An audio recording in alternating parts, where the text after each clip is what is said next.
It's time to sit back, relax, and listen to Conversations with Joan. Conversations with Joan will inspire, motivate, and empower you. Live your best life now. Listen, learn, think, and decide. And now, here's your host, Joan Herman. Welcome to Change Your Attitude, Change Your Life's Conversations with Joan.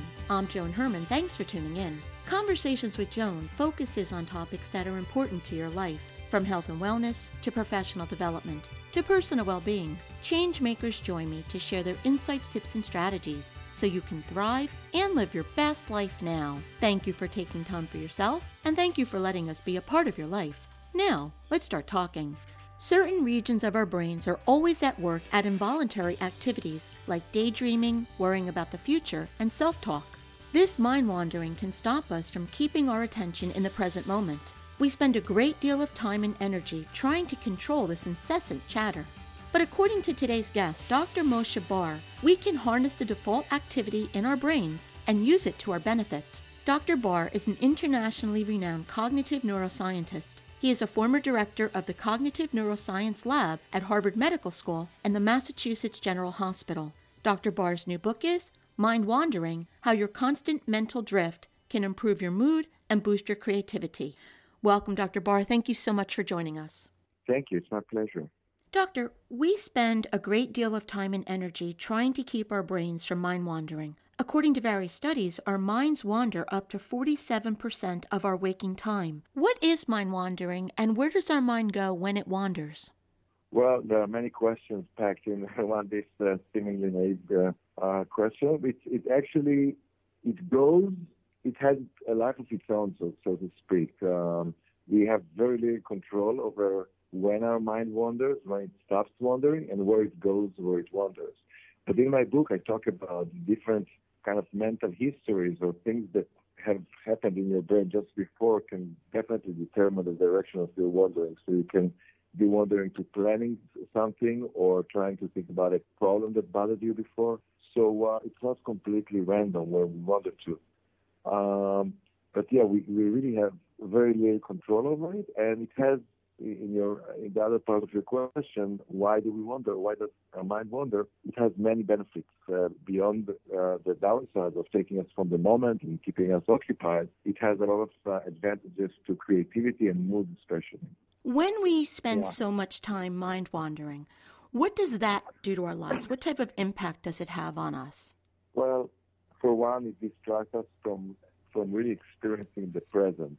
So the way that the Buddhists have talked about it and all this mindfulness wave and people talk about meditation, we all realize that we're missing a lot of in our life just by not being present. So when I'm listening to my daughter telling me about some story from school that's not overly demanding for me to listen, then another part of my brain starts to wander, and I miss a lot of what she says. I miss a lot about her expressions, a lot of other kind of nuances of communication that I would have enjoyed otherwise. I can maybe phrase it more provocatively that when you're eating a mango, it will taste differently if you're busy and occupied or if you're thinking about your experience and you really are in the present. So it really takes us away from what we can enjoy. It can also take us away from bad things. So I'm not sure that it's not good when you're lying at the dentist chair to actually wander and do go somewhere else. So maybe it's recommended that you not be in moments that you don't want to be in. Do you sometimes think that it's a mechanism to enable us to escape from something traumatic? Oh, wow, that's a great question. I haven't phrased it like this, but yeah, it's a really good question. So it also ties to your first question about where does it go. So I think that my intuition, there's no evidence for this, but my intuition is that you're completely right here, that when people try to avoid thinking about trauma, people with PTSD, for example, post-traumatic stress disorder, they definitely don't want to revisit the trauma in their mind. So they do everything possible. But there's something curious about the mind, and I do write about it. It's called the ironic process, that the more you try to avoid thinking about something, the more you think about it. It's a beautiful line of research that was done by a late and great colleague of mine, Dan Wagner at Harvard, that show that it actually inspired from a Dostoevsky story, but the idea there was to tell people not to think about white bears, and this is the only thing they were actually thinking about. So leaving people be and just they're thinking about white bears much less than when they're sorry, specifically not to think about it. So this obviously has a lot of implications to exactly what you're saying, that when we try to not think about a trauma, actually that makes us more obsessed about this trauma. So not directly telling yourself not to think about something achieves the opposite effect. So it's really you need to be more sophisticated with your mind. You're trying to fool your mind. When you promote mind wandering in situations like that, can it lead to healing? Can it create some type of a creative solution to the problem that you're trying to avoid? Well, again, there are two things here. So I don't personally believe that you can cure a trauma without visiting it. So just by avoiding it, at some point I believe that you can't escape it. But you did say also in a question about finding creative solutions. So a lot of what we do when we wonder is we call it incubate. We incubate on a problem. So our creative process is, sometimes in those aha moments where we have an epiphany or some kind of an insight, it almost feels like pixie dust, but it's really coming from our subconscious, doing this incubation behind the scene and thinking about creative solutions for ourselves. So the mind, there's no reason it won't be the case that the mind also tries to find this creative solution to dealing with the trauma behind the scenes during your mind wandering, and that kind of affects your conscious living more. So what are some of the positive things that result when we tap into this? I would start off by saying that actually a lot of my friends are thankful to me because I kind of gave them permission not to feel guilty, and to myself also not to feel guilty when I'm being caught or when I catch myself wandering. So when realizing that it has so many advantages, you realize it's actually a very productive time, and we shouldn't be feeling that we are not, I should feel guilty when I'm trying to listen to my daughter and instead I'm wandering to something at work. But otherwise, just staying in bed in the morning, just extra 15 minutes to wander, that's completely productive, and it's completely okay to do because the mind does a lot of things that are good for us during those intervals. And you mentioned the 47%, the half of our waking time that is dedicated for mind wandering. So when you think about evolution, it won't allow a process that takes so much energy. I mean, mind wandering takes a great deal of energy, metabolic energy from our body and from our brain. So there's got to be a reason. And that's how we as scientists try to explore and the quest of characterizing what is the function of mind wandering. There's no way evolution instilled mind wandering in us if it didn't have a purpose, and it was just a nuisance or something that takes us away from our lives, really. So in my own research, I emphasize both creativity and mood.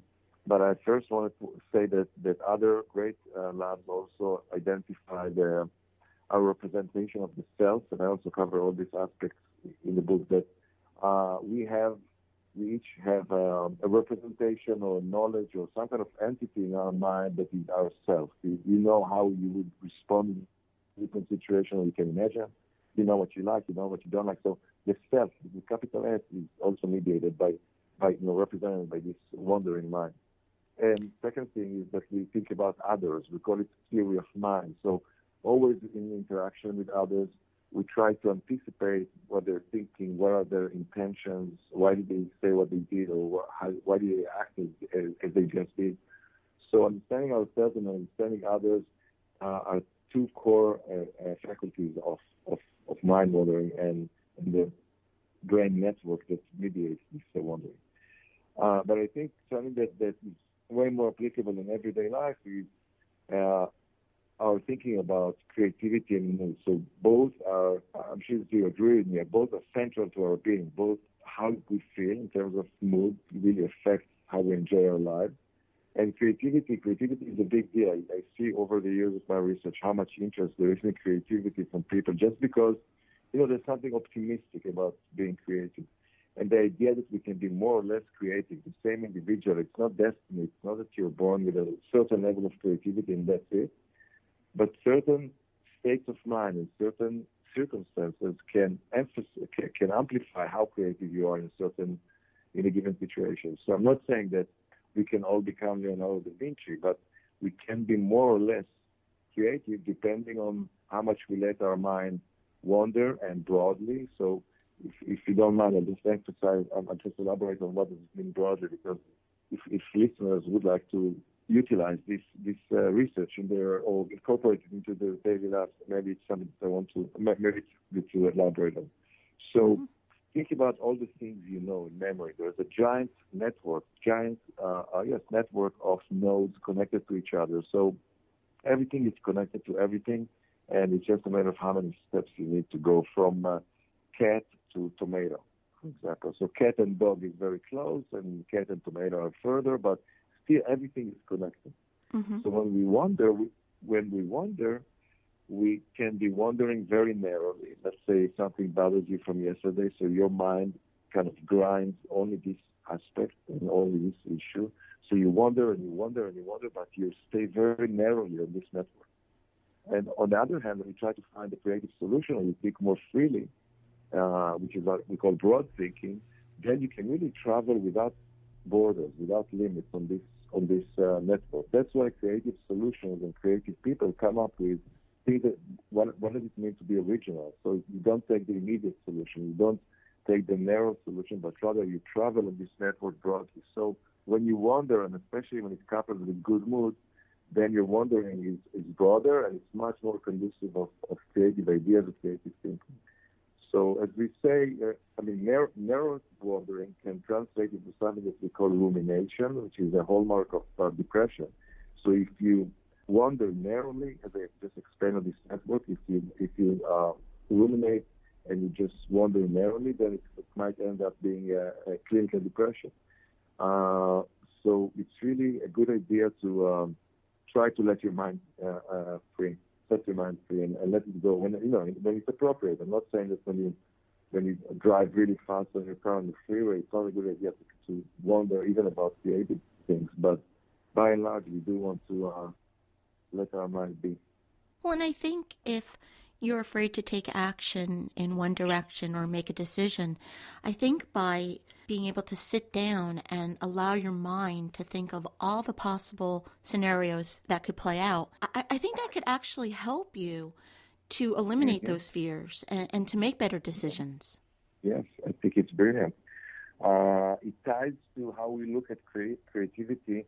If you want to think about a shape, so it's like a diamond. So initially, when you have to think about a creative solution, there's what we call divergent thinking.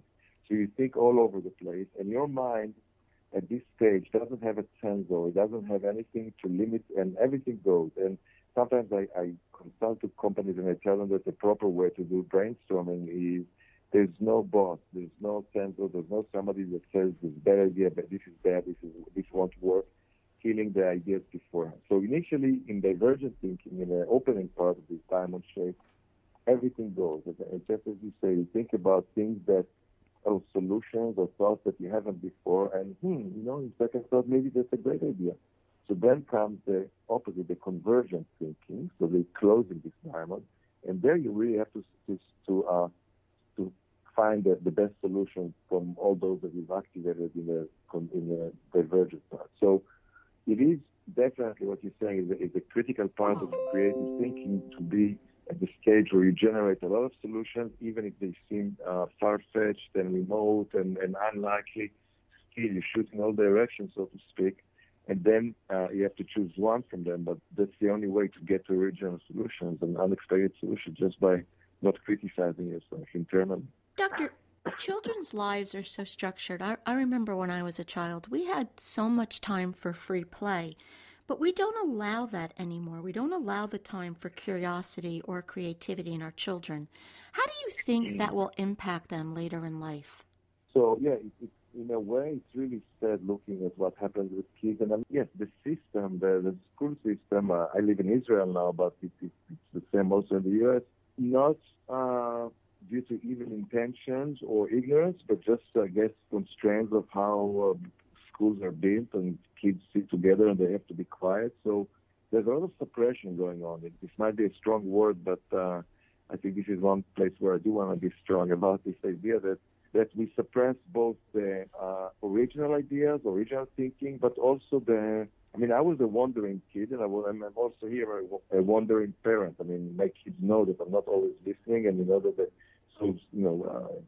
a routine at home to deal with it. But I do the same with them, and if they don't do anything, I actually think it's a great idea just to see a kid, and it emphasizes what you said. I mean, how rare it is to see now a kid, 10, 12 years old, just sitting and not doing anything.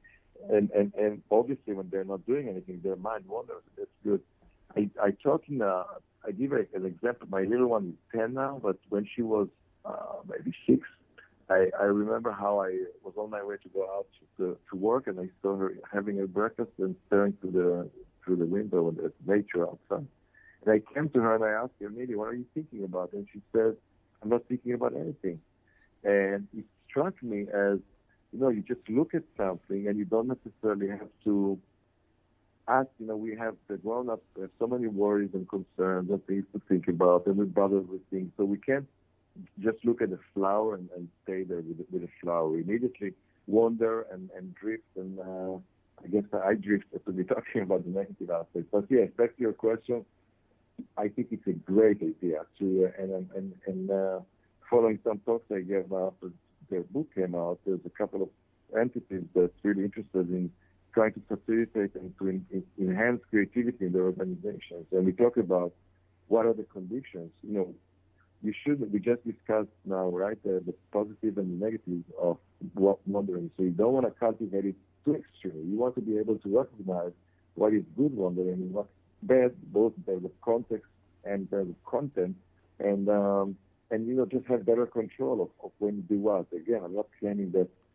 I want to emphasize that we don't have much control over the process itself, but we can navigate it to some extent, and we can have some effects about the content of what we wonder about, the situations where we allow ourselves to wonder and when not. So I think, opening up this broad thinking that I told you about that is conducive to creativity, this is exactly the non-suppressed thinking. Thinking broadly is not suppressed. And you need time for this. So if kids are always from one class to another and from one activity to another, I do think that people still find their mind is so stubborn, it does find the time to wander. But I really hope that people won't think it's a waste of time. The book is Mindwandering, How Your Constant Mental Drift Can Improve Your Mood and Your Creativity. If you'd like to get more information about Dr. Bar and his work, you can visit moshebar.org. Moshe, in our final moments, in about 30 seconds or less, what's a takeaway? What would you like to leave our listeners with? Well, one thing that struck me as I was thinking about this research and then writing it up is that so much of our happiness and the quality of our lives and the quality of our moment-to-moment experience really depends on what's going on in our mind. So it might sound trivial, and it might sound also provocative that, we tend to, I think many of us tend to blame some unhappiness on others, and it's like the world has caused these things to us. But then you realize that your mind actually colors experiences and colors your happiness. And it really depends on the disposition. And if the disposition includes broad mind wandering, then by improving mood and creativity, I think we're in good shape. Moshe, thank you so much for joining us. Thank you very much, John. I enjoyed it. Thank you for joining us. I hope you found the show informative. At Change Your Attitude, Change Your Life, we believe that knowledge is power. Take what you've learned, apply it, and live your best life now. Remember that the information provided is the opinion of our guest and should never replace the advice of a professional who knows your personal situation. If you'd like more information, visit our website, cyacyl.com. That stands for Change Your Attitude, Change Your Life. While on our site, listen to past shows on demand, read the digital magazine, sign up for our mailing list, and be sure to follow the show on social media. Until next time, this is Joan Herman. Thanks for tuning in.